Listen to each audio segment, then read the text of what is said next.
Hey, good morning, everybody. This is Pastor Mike with a word from Matthew 14:22-25. Immediately he made his disciples get into the boat and go before him to the other side while he dismissed the crowds. And after he had dismissed the crowds, he went up on the mountain by himself to pray. When evening came, he was there alone, but the boat by this time was a long way from land, beaten by the waves, for the wind was against them. And in the fourth watch of the night, he came to them, walking on the sea. Now this takes place right after the feeding of the 5,000. And as usual, Jesus has a large crowd around him. And he wants to dismiss them. And for whatever reason, he feels the disciples need to go ahead of him. Maybe he's afraid that they're going to make the situation worse. But for whatever reason, he tells them to go on ahead. And the disciples listen. They obey. They get in the boat and they proceed to the other side. Well, while they're out there, it appears this storm comes out of nowhere, and the disciples find themselves in a crisis situation. Now, this is very common for the Sea of Galilee. Even to this day, the Sea of Galilee is a very dangerous place to be. And if we just take a look at the geography, it's easy to understand what's going on. The Sea of Galilee sits inside of a basin within the Rift Jordan Valley, and it's at about 672 feet below sea level. Well, to the northeast of the Sea of Galilee, you have the Golan Heights. And the Golan Heights rise up to about 3,300 feet above sea level. So right here, we got almost a 4,000 foot difference in elevation. To the west of the Sea of Galilee, we have another valley. It's called the Jezreel Valley, and it sits just a little bit higher. And it's a clear shot from the Galilee area all the way out to the Mediterranean. This is a warmer environment. So what we have happening is this cold air from the Golan Heights come rushing down the mountain into the Jordan Rift Valley, which funnels it right across the Sea of Galilee. And from the west, we get this warm air hitting the sea from the southwest. And then this cold air and this warm air collide over the water, and it has nowhere to go because it's in a basin. And so all that happens is the wind just begins to swirl around this basin, and the water will just erupt. Even under a clear blue sky, the water can just erupt out of nowhere. Why is this important to us? Why do we even care about this?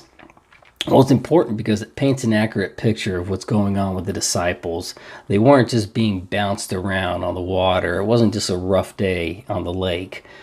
It was truly a crisis situation. A lot of people have died on the Sea of Galilee, and even today, people die on the Sea of Galilee because of these storms.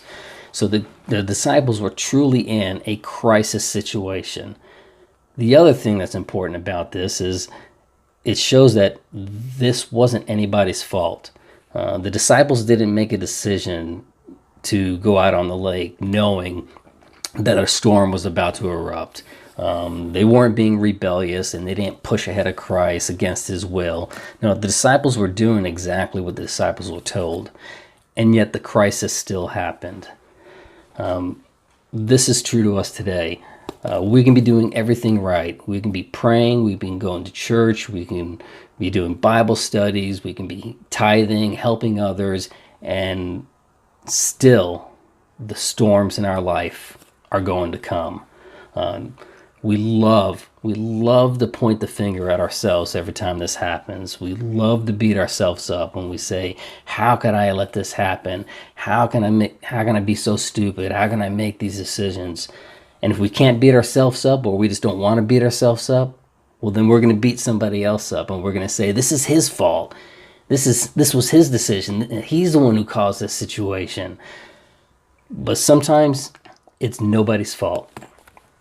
And even if it is somebody's fault, who's to blame for the crisis will never get you out of the crisis. So what should we be focusing on? We should be focusing on the second half of this passage here, Jesus walking to them on the water. I used to have a hard time with this. Every time I read this, I would always ask the same question: why was Jesus walking? If his disciples were out on the middle of the stormy lake and their lives were truly in danger, why would he not move with a little bit of haste? Whenever I'm in a crisis situation, I'm moving in haste. I'm taking this situation serious. I got to figure out how to fix the problem. Why is it that Jesus is walking to his disciples in the middle of this crisis? Well, Jesus walks because Jesus can. Jesus, unlike me, has complete control over the situation. Jesus knows that at any moment, if he needs to, all he has to do is command the wind and the waves to cease, and they will. Jesus walks because he can. This is the God we serve. We serve a God who is so powerful. He is in so much control that no matter how bad the storm is in our life, he doesn't have to run. He doesn't have to move in haste. He doesn't have to part the clouds and send an army of angels into our defense, because he knows that at any time he can command the wind and the waves to cease, and they will. That's the kind of God that I want to serve. That's the kind of God that gives me peace.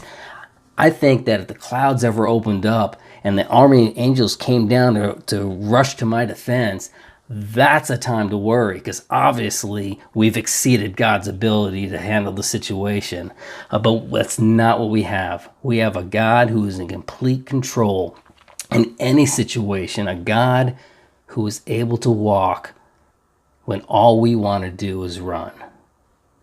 So with that, just let me say, hey, God bless you all. Focus on the one who controls the storm, and don't worry about where the storm came from. And we'll talk more next time.